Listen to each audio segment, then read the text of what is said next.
المجني عليها نانيس أحمد فؤاد، حيث قضت بجلسة 10 مارس 98 بإعدام سيد زكريا علوان.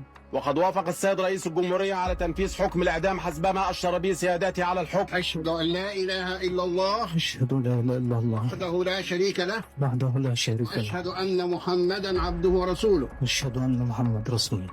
دي أول وأشهر جريمة اتنفذ فيها حكم الإعدام على الهواء مباشرة. الحكم كان صادم ومرعب بجد، وده مش فيلم، دي جريمة حقيقية حصلت وهزت مصر فعلا. دي قصة المهندسة نانيس اللي نهايتها هي وولادها كانت واحدة من أبشع الجرائم اللي حصلت في التسعينات.